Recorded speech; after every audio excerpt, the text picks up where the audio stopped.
Or is that Ezreal Karma that we have seen people take into Lucian Nami?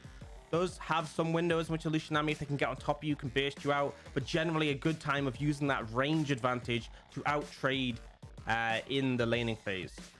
Yeah, out-trade. You've got the shieldings, of course, coming out from the Karma as well. And just the general safety of the Ezreal. He's incredibly well-ranged. He's got the Arcane Shift, like you mentioned, to keep him safe. So good response here from the side of BLG. They had a feeling that the Lucian's going to be picked in, so they had an answer for it as well. So you're going to go with the Nami. Honestly, I would be so surprised if anyone's legend don't pick up the Viego here. It has been such a huge thing, and yep, no need to go any further with it because with the Wukong ban, they know that this is the next best thing.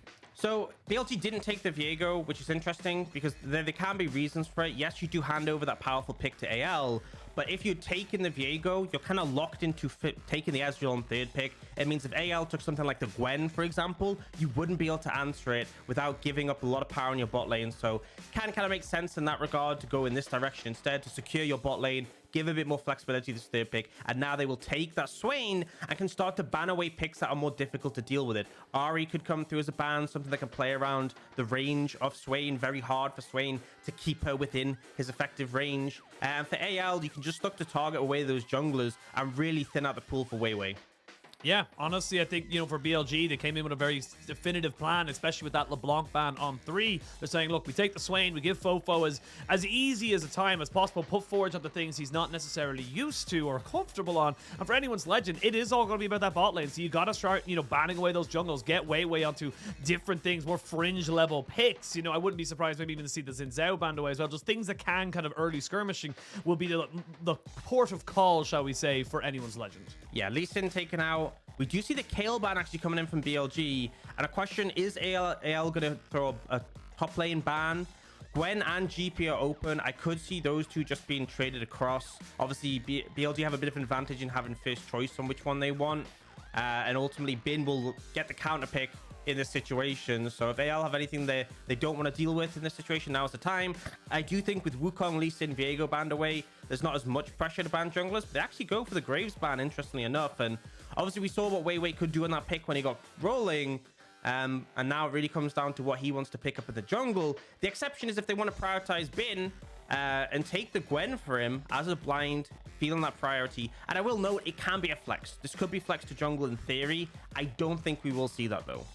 No, I completely agree. I will say, though, for BLG, you're looking at an awful lot of AP damage coming out right now. The Ezreal is natively an AD caster, but of course does have some magic damage in him, and then 3 AP carries there available to you, but you're going to go straight into the Gangplank and the Sylas here for anyone's legend. They're going to have access to the Demonic Ascension and even things like the Needlework here. So they've got themselves answers to what BLG are giving, and BLG, they've got to find some kind of massive, kind of jungle pick here to try and, set up these lanes. Yeah, and I think, Swain ult has always been a strong one for Sylas. A lot of these ultimates that add durability in fights, things like the Alistar ultimate, Swain ultimate, have always traditionally been strong. Gives you that extra DPS in fights, but just, the healing, such a massive factor. And it looks like WeiWei is going to go back with that Kha'Zix that we did see him bring out earlier. We saw that in the series against Ultra Prime. He went the Bruiser Kha'Zix build in that one, which... it worked pretty well overall. I think it made less sense in the composition they had then, but should be able to do pretty good here. And importantly enough, adds quite a lot of AD damage. So does help with the damage profile having those 2 AP solo laners. Yeah, absolutely. It does fill that hole very nicely, and it does mean, with the resets coming in, you'll be able to kind of pick off the side stragglers. If someone does end up kind of, just getting away from the Gwen or the Swain, you can just try and get the Kha'Zix with the upgraded Leap Strike and just try and jump on top of them, or just the Leap, I should say. But both compositions locked and loaded. It feels like BLG, they're definitely looking a little bit more... They have certain windows which they can definitely exploit, but it feels like there's an awful lot more answers on the side of anyone's legend for what the BLG will be bringing to the table. I think it really comes down to how the laning phase is going to pay out, because ultimately we've seen Xiaohao, who's had such a strong performance so far. I think he's been honestly one of the big performers for the team. He's on this Viego, which is going to have more early impact than the Kha'Zix. They both do spike at 6, but Viego in those early skirmishes does have the edge. Kha'Zix kind of just really wants to wait for that first evolve. In the top lane, you have the GP into the Gwen, so you're quite comfortable in that matchup. Should be able to challenge the Gwen a bit in the early levels. You have mid lane, the Sylas into the Swain. You're going to be able to find that early prio, be a bit more useful in skirmishes. It's only really the bot lane where I feel like things could be a little bit rough for AL. And ultimately, though, if you can find some early momentum, it'll go a long way for this AL composition. Well, we'll have to wait and see how it all pans out. We are jumping onto the Rift for game 1 of this best of 3. Anyone's Legends versus BLG, both sitting at 1-1 in the table. This could be a big momentum starter for either of these organizations. And it's going to be important, as you said, to see how both these laning phases go for both these teams. Yeah, and, you know, we have talked about how typically the way that you kind of view these teams is AL, not the strongest in the laning phase, look to pick up pace in the team fights. And on the opposite side, it's the likes of BLG who tend to be strong performers in the laning phase, get those advantages, maybe fumble things a bit later on. Some of the map movements not ideal, but we'll see how that ends up panning out in this situation. No big surprises coming in from the runes, kind of just what we'd expect. Something to note as well, you know, we've seen various different runes for the Ezreal. He's gone for the first strike. Karma's gone for the comment. This is like the maximum poke output from both of them. And that's kind of how the bot lane's going to play out. Level 1, Ezreal Karma, super strong with their poke abilities. And Lucian Nami is not strong level 1. Kind of weak. They're kind of waiting for level 3. So we should expect to see Doggo and Crisp really get control of the lane early. Yeah, again, as I said, you have the early level 1 priority here, and with the first strike and comet should be pretty decent at just pushing down all of these health bars. You can see just how difficult it will be for Betty and QiuQiu to really put a stamp here until that level 3 mark, but we'll wait to see what they're able to kind of do. It's actually the interesting little move here. They're actually going to force out an exhaust because he just sidestepped all the poke. Yeah, I'm going to guess...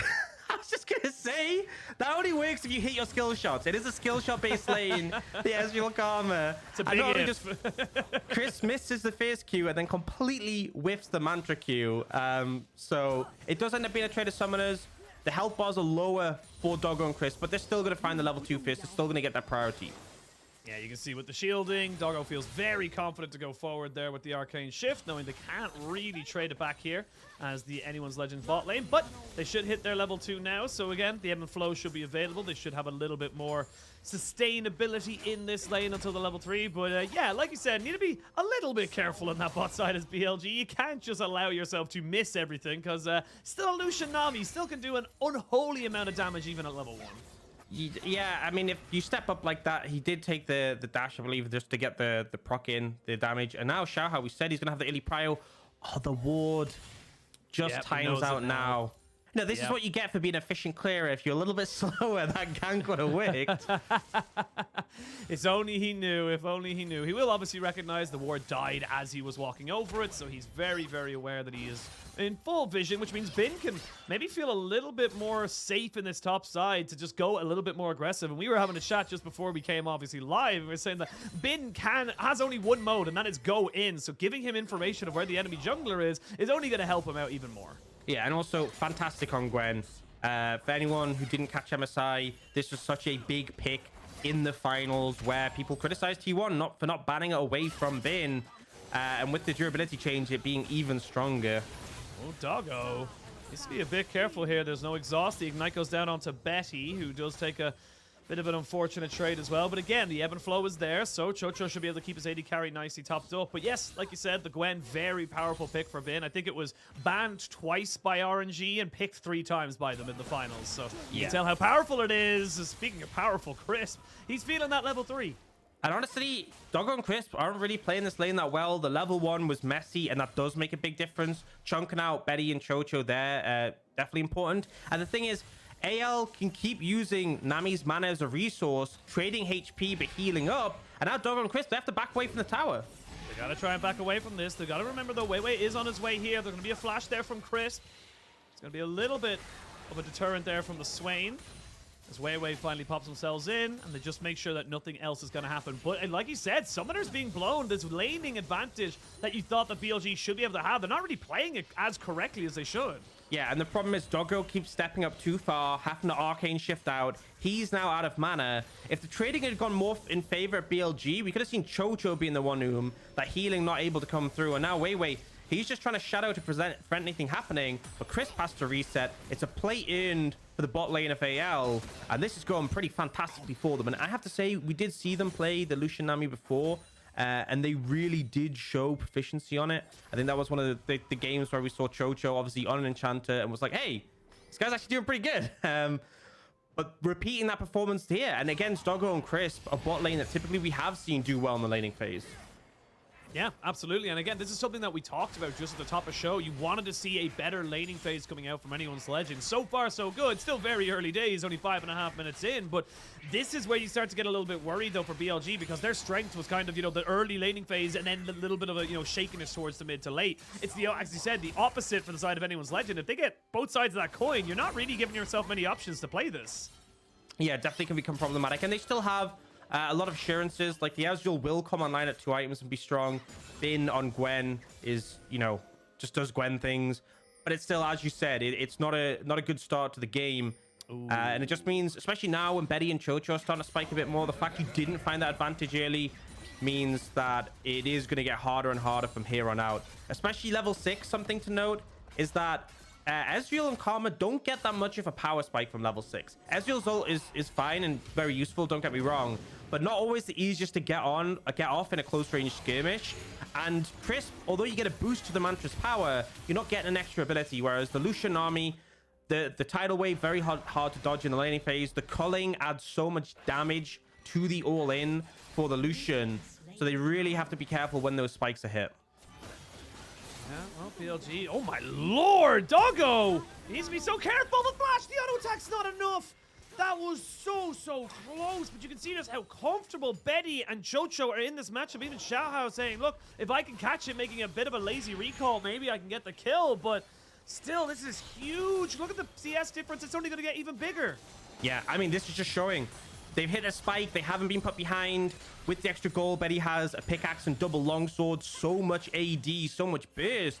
And Doggo, you know, the lane you want to play is you poke from a distance. You don't let him get in range of you. But at this point, the mobility's there. Can't really prevent it. And now they're just going to keep applying pressure.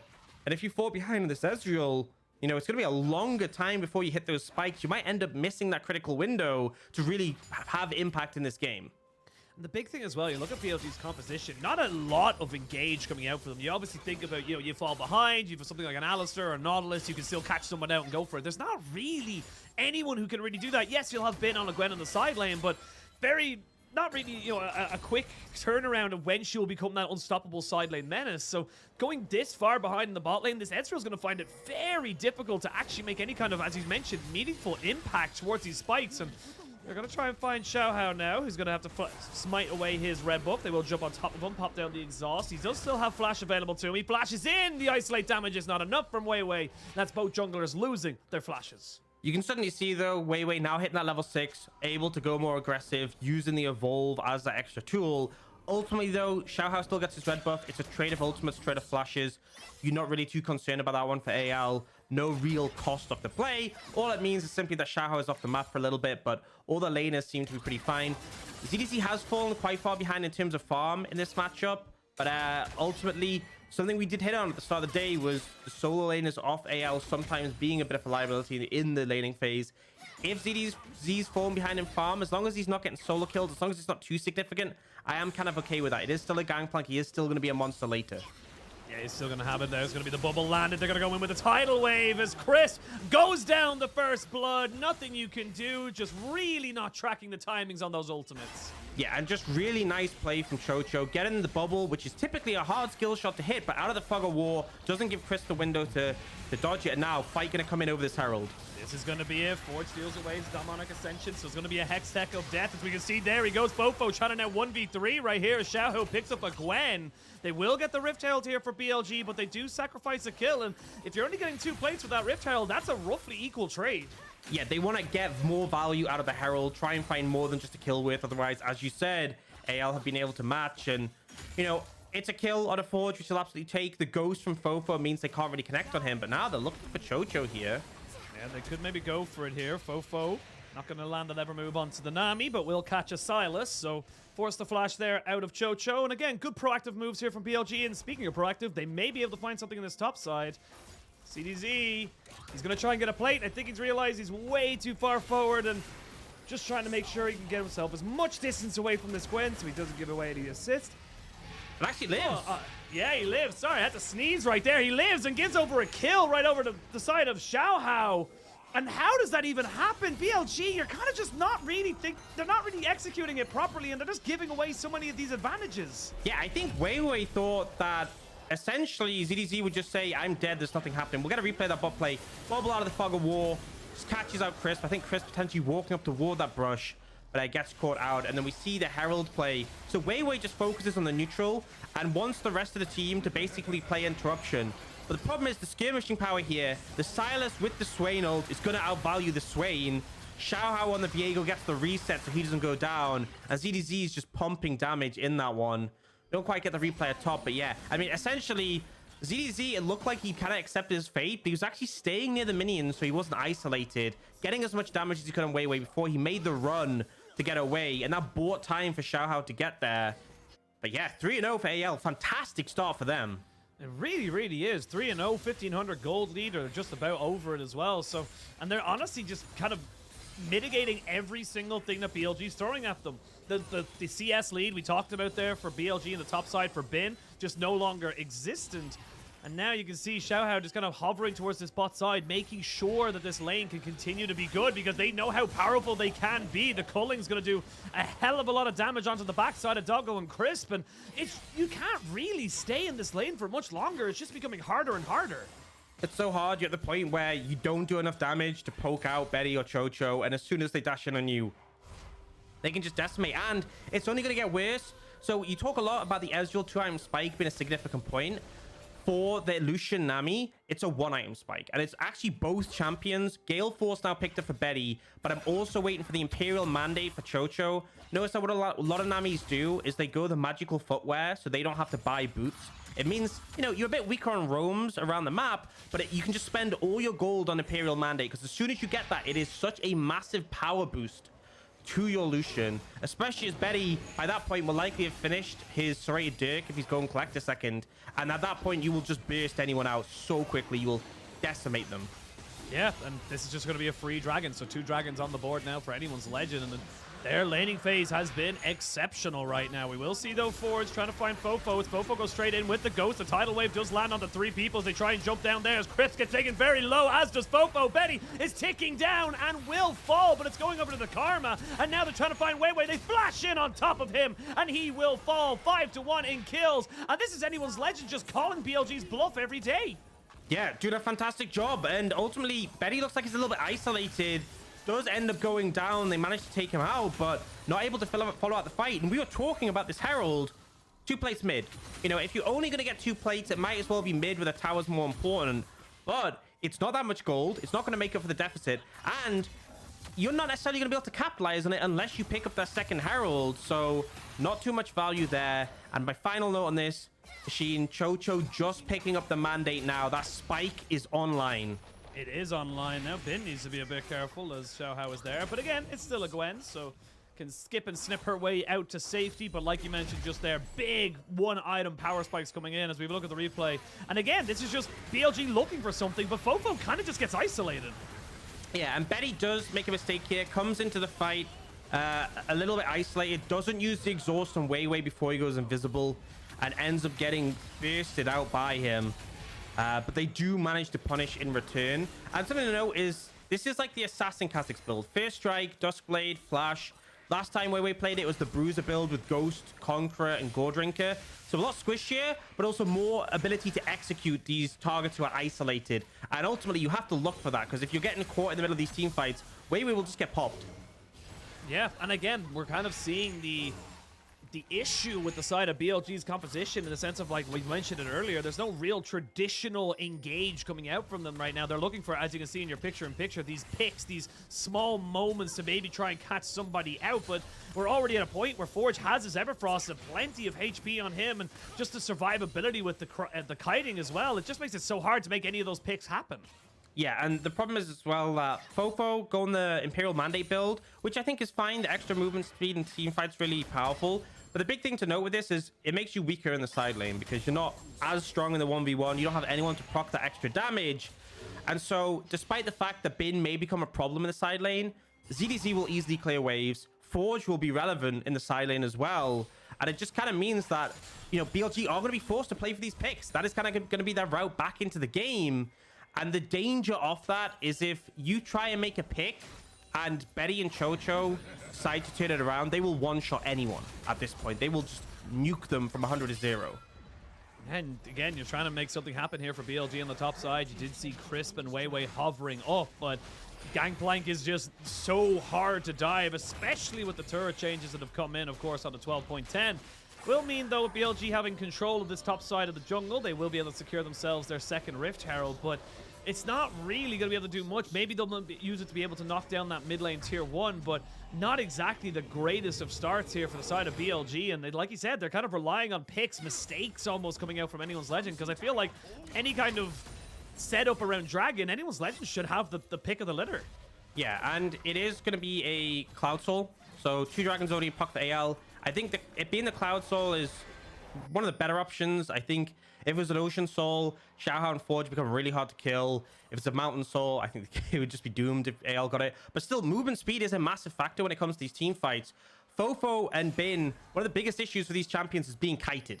And you're now going to have, if they get the Cloud Soul for AL, it will become so much harder to try and get on top of your critical targets. So the fact it's a goal lead for AL, two Dragons in favor of them on top of that does give a lot of cause for concern right now.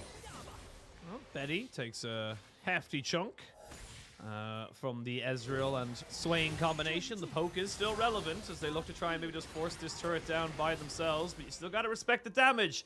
And as 4-man strong, BLG still cannot force this objective down. They're still pushing forward and they're still looking to make something work for them. But Forge, with his teleport on this top side, should be able to keep these waves from Bin. So, again, it's just becoming harder and harder for the side of BLG. They will eventually just drop down Shelly to force this issue and make sure they're guaranteed the objective. Yeah, so don't even need Shelly. They're not going to get a second tower off it. Don't even know if they'll get a second charge here. Nope. They won't, so a wasted Herald. And ultimately, look at the bot lane. While this was happening, ZDZ was pushing in bot. So now FoFo has to answer that wave. And the Dragon is up in 5 seconds. Oh, my, look at the damage. He nearly gets 100 to 0 right there. That's a flash down, and he can't contest this Drake now. So this is going to almost certainly be sole point here unless BLG can make some miracle happen. Yeah, I mean, FoFo had to answer the bot wave. The Herald didn't really do enough to maintain control over mid. And then we see Doggo chunked out. So now Baron should be taken left way where he can steal. There we go. We're going to see the Ezreal come across. It does land onto Betty, but again, you don't have real engage. You don't have a way of starting these fights here for BLGs. They have to give that one up. It is now Cloud Soul point here for the side of Anyone's Legend. And honestly, we got to give massive props to Anyone's Legend so far in this game. They are executing so damn well and just understand their power spikes so perfectly. And making the right decisions. ZDZ pushing that side wave. You saw the pings go out. They realized BLG were overgrouping for that mid tier 1. And so they end up punishing them. They lose farm. They lose control of the wave. Both has to answer all these things, coming to leading that to be a non-contested Dragon. And now that Soul 4 minutes away. I'm going to say the movement speed, I said it before, can be a massive factor when, as you said, there's no engage. If your solution to start a fight is to walk or run at someone, them having extra movement speed makes that difficult. Yeah, and as well as that, it also gives you that little bit of extra slow resistance, so another little thing that can help you out if you do get hit by the Mantra Q. Forge might be in a little bit of trouble, but again, I don't know if you want to take this fight. There's a cannon barrage, they don't know exactly where Xiaohao is, and you can see BLG, they have to respect the lack of knowledge that they have. Yeah, we'll just pop the ultimate this time out, and I think that is one thing to take into account, is in terms of the ultimates, the Swain is by far the best for the Sylas. Yeah. I feel like that's a big reason why they even picked the champion. So they will kind of play around that. That's kind of how it is for Sylas. If you have a bunch of good ultimates, you kind of just fight whenever. But if you have one specific, like this is the best ultimate by a country mile, that is kind of the scenario where you're waiting for that one really to pick up the fights. And it'll be available for that next Dragon. And that's kind of the pivotal moment where BLG have to see if they can answer back. A big thing to note is that Doggo will have finished his second item by then. You have to believe with that mana immune, so he will be spiking hard. My question, though, is will FoFo finish his Rylai's? And I think the fact he's only sitting on the Giant's belt, maybe not. That could be problematic, because I think you really need that to give a lot of power to the Swain. It makes it so much easier to proc the Mandate. It's the reason we're seeing the Mandate is that synergy between the two items.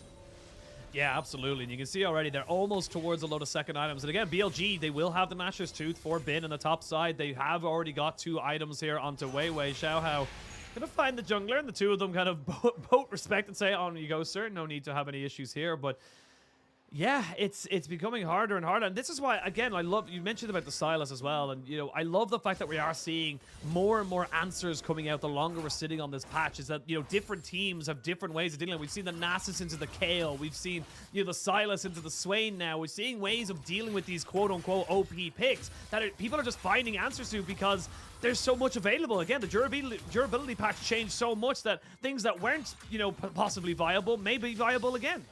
And I think what's funny is, you know, there's a new champion announced, the one with like the water whip. Yes, Nyla, I think, or Neela. Someone was talking about how like, seen a fight come in. We're gonna see a huge fight go in. They're underneath the tower. Forge will go gold, and they kill off FoFo, and they get the resets coming in as well. WeiWei gets jumped on. Oh my lord! Forge is having a moment. He will fall to the tower, but in a 1v2 situation, and you come out with 2 kills, that's still fantastic for him. Yeah, big influx of gold as well into AL now. There is one silver lining for BLG. That was the Swain ultimate used by Forge. That won't be available for that dragon fight. It was the flash used by Forge. BLG didn't use their summoners apart from the ghost for FoFo. It is, you know, not even a silver lining. It's like a copper lining, let's be honest. But it does mean that there will be one less tool available for AL. But you can see they go for this dive. Forge just so powerful here. Steals away, pops it, stopwatch to drop the aggro, Zhonya, sorry. And then the team are just there to follow up on the burst. Yeah, and again, pops the second part of the Demonic Ascension. Will sadly fall down. Doesn't have enough HP to deal with those towers, but anyone's legend now. They're still only about 3,000 gold ahead, but in 50 seconds time, we're going to be seeing a fight. And speaking of fights, we're already seeing Bin trying to go head-to-head here with ZDZ. The TP's going to be coming in. That's Forge trying to jump in on top of this. They will miss the final little bit of the needlework, and now you don't have Bin for 40 seconds. Yeah, he is only going to be able to TP in like 4 seconds after the dragon spawns, which means once the reset comes through for AL, they should just be able to push into the dragon area. You can see right now, reset coming in for ZDZ, but the rest of the team are already pushing mid, and BLG, this is a worry for them. Without the presence of their 5th member, they have to go for a desperate pick if they want to have control. It's so hard, though. Forge is going to be so tanky. He's already got the Zhonyas and the Everfrost, so it's going to be down to this poke, and you don't really have an engage right now. Xiaohao has already forced himself with Forge into this pit, and Bin's going to have to find himself TPing pretty much on the side of this. He may look for a bit of a flank, but he doesn't have needlework. He doesn't have ignite. Now the dragon's going to be bursted down. You can see the Swain ult has already been stolen away. They're jumping onto WeiWei. WeiWei has to back away. They can smite this, and that's soul secured. A good tidal wave just zones everybody away, and anyone's legend are having their way with this fight. There's nothing you can do, BLG, but run. Run for your lives. Try and keep yourself alive in this game, because right now anyone's legends are hunting for blood. The dragon goes down before Bin can even be there. And, you know, I was wrong. Actually does have the Swain ult available again. That cooldown's so short. And the Cloud Soul coming in. That chase potential for the Sylas, the extra movement speed. Now with a 4k gold lead, AL in a really comfortable position. And a bunch of poke will stop them from pushing down this mid-tier 1. But Soul already picked up such a massive boon for them. Huge moment here now for anyone's legend. 4,000 gold ahead, Dragon Soul in pocket. That means we do have in 5 minutes time, we'll have 2 massive buffs available. You can't just try and sneak away a Baron now. I feel like you're going to have to try and go for something a little bit more creative, as we can just see here. WeiWei tries to go in, but he's isolated. He's by himself. He's the one who wants to look for the isolated targets. The problem is he has to try and look for a steal, because since Bin is TPing after the dragon has spawned, it's basically dead by the time they're ready to fight. And then they're trying to kite away, but Forge, the movement speed he's gotten from this Cloud Soul, they have to use everything just to get away from him, and they can't turn onto him. He has the Zhonyas available. He has the Swain ult. He's such a hard target to kill, to take out. We come back in now. Everyone's gone back, picked up a couple of half items here. You've got the Black Cleaver finished up here for Xiaohao. You're almost towards a Morello's or potentially another needlessly large item here for the side of Forge, depending on which one tickles his fancy. With the Baron maybe going in, they tried to maybe try and steal it away, but they're just trying to keep, I honestly think they're just trying to keep vision on it so that they can maybe look for a desperate fight. But it's anyone's Legends game to lose now at this point. It really is. And, you know, it's definitely throwable, I will say, right? This is the LPL, baby. Yeah, there's definitely the pick potential for BLG. There's definitely the team fight potential with, like, FoFo and Bin. If you get stuck in a Baron pit, they can destroy you.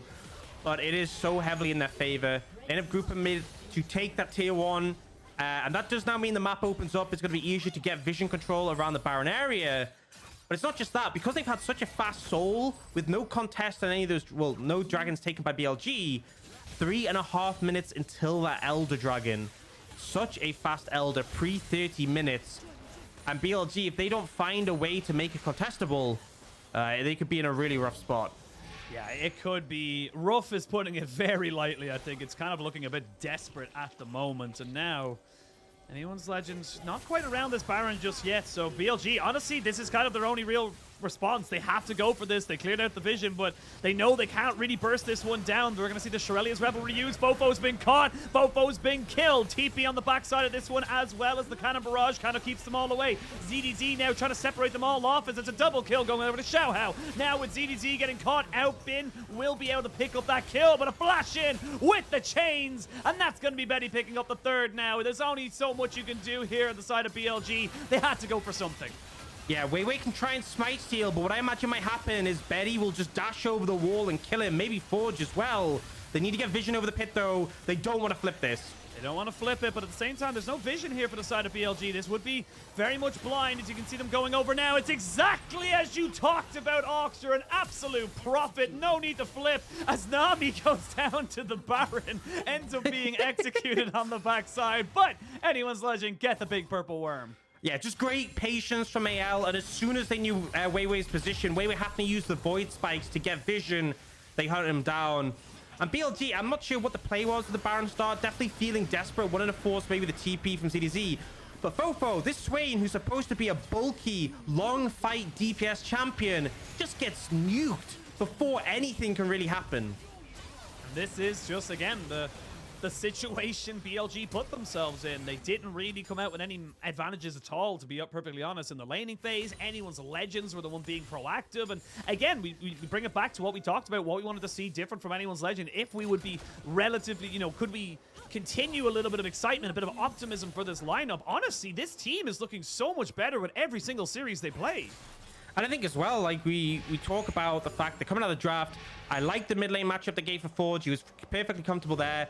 ZDZ, the matchup is fine. He did fall a bit behind in farm, but didn't really struggle. And then bot lane, I thought, Doggo and Crisp left the Lucian Nami open, clearly thought they could handle it, and absolutely couldn't. Betty and Chocho have been hugely performing here. Also the Kha'Zix as well, just not the biggest daily impact champion. Now, ZDZ, I mean, he's just dead here. Yeah, he's dead, but can he take someone with him? WeiWei taking so much damage right there, and Forge is saying, you have killed my top laner, and now you shall pay for it with your life. Tidal Wave almost clips on the backside of Wave, but they're on the wrong side of this map, and now with one more Swain popping down to 0 and 5 on that pick for FoFo. Anyone's Legend get revenge for the Gangplank, and now Crisp is on the wrong side of the law. Yeah, no way they can do anything there. And Forge just feels immortal at this point with the Rabadons, with the healing in his kit and the ultimate from the Swain.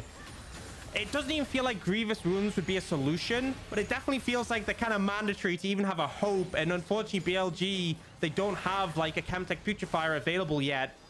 Just aren't able to do anything to bring Forge down, especially when they're already behind, already lacking damage. And now they're just going to push in and take likely mid and bot inhibitor off this play. Yeah, and it's 2 inhibitors taken down now for Anyone's Legend. They can go back, reset. Elder will be spawning in 5 seconds. They can get these empowered recalls off. Everything's their oyster. Again, this is just such a difficult game right now. I think BLG are going to have to try and look at this, figure out what they can do differently for game 2, because honestly, this wasn't even close. No. This was so one-sided. And, it continues to be. And now Elder is up. And I will say, this could be a delicate moment. If BLG are going to come back, it's going to be on this fight. It's going to because WeiWei steals the objective and they win the fight off the strength of it. So AL, they want to start the fight before the Elder gets low. You got to flip it here, BLG. You got to force the fight coming out, but they're taking so much damage because they can't really burn this one down quick enough. The Tidal Wave will go in. It will land on a couple of people. But the damage is just too much. The barrel onto Chris brings him within lethal range. The Everfrost is so good. Forge is 1v3, and no one can deal with him. As I say that, though, Bin tries his very best, as does WeiWei, but they will all be for naught. ZDZ hunting down Doggo, saying he can maybe go for this one, but he cannot trade it back. Triple kill for the Gangplank. Anyone's Legend are taking game 1. And I just feel like every time I make a call, like this is what AL need to do, they do it to the letter. They don't let the Elder get low. They don't give any hope for BLG. No chance of a 50-50 that could give you the power to win the team fight. They start the fight, they land the barrels, and they close out this game so convincingly. What a team effort coming out here from anyone's legend. 1-0 now in this best of 3. And that's gotta feel good. That was domination from start to finish. BLG never got a look in. And I love what you said there, a team effort, because I really think that's what it is for this lineup. There are definitely some rosters who are on the lower end of the standings, and you see them win games because 1 or 2 members are just so insanely good. And here, it feels like everyone pulled their weight. Everyone was stepping up to the plate. And kind of similar to how JDG are performing at the moment, it feels like these 5 are playing as a team, and that means they're bigger than the sum of the individual parts. Absolutely. And again, this is a roster that has been built up slowly but surely, picking pieces up, bringing in new LDL talent, bringing in some old LPL talent as well. And bit by bit, little by little, it has become a genuinely decent roster. And the way they're playing around their spikes, the understanding of their compositions. And honestly, I just feel like in that game, from draft to end, they did absolutely no wrong. They got the Lucian Nami bot side, they got the Viego, and they just said, cool, we know what our win condition is. We just got to make sure we counter whatever the hell BLG put in front of us. Yeah, and I think going to the next game, BLG want to come out with a composition that gives them an easier tools to have a more convincing early lead. This is kind of what it looks like when AL aren't challenged in the early game and are able to just flex their muscles. They are a really solid team when it gets to the mid late. The team fight set up fantastic. The way they played around objectives was always correct. But we have seen them before be tested in the laning phase. And we know BLG are proficient laners, right? Even Bin, when there wasn't too much attention put bot, managed to build up a big CS lead. I just want them to really lean into that. And I'm not saying like pick a comp that just like stomps lane and falls off a cliff, because that might be a volatile thing to do as well. But you look at LNG's game against AL, where they took the Sejuani Kled and just took Forge out of the game. That is something that I think BLG should look for, because here they didn't challenge them in lane. They weren't able to shut them down, and AL just completely took over. I mean, look at that gold graph. Yeah. Just never had a look in after the early game. Absolutely. And again, like you said, I think lacking engage, lacking hard CC that could keep someone in place for as long as possible. And it just really screwed them, honestly, for BLG. There was not really a lot else they could go for. And you just found bit by bit, little by little, it was just anyone's legend kind of saying, right, we're playing well against objectives, we're playing well in the team fights, we have more options available to us. Even in the 1 or 2 moments where they may have gone a little bit too far forward, maybe have just, you know, kind of put themselves in a bit of a bad situation, it didn't matter because they were just on it the same page as each other, moving forward as a unit. And yeah, honestly, I can't praise this win, you know, any higher. This was just fantastic to see from anyone's legend. Absolutely. And I think we can go a bit into the draft decision specifically that BLG made, because they took the Ezreal Karma and they did that because they were worried, like, let's say Bin took Gwen, they wouldn't be able to answer it, which I guess does make sense to an extent. But also it meant they left that jungle pick, right? They didn't take the Viego when they could have. They left that until the second rotation. And I'm going to say it, this Kha'Zix didn't work. Full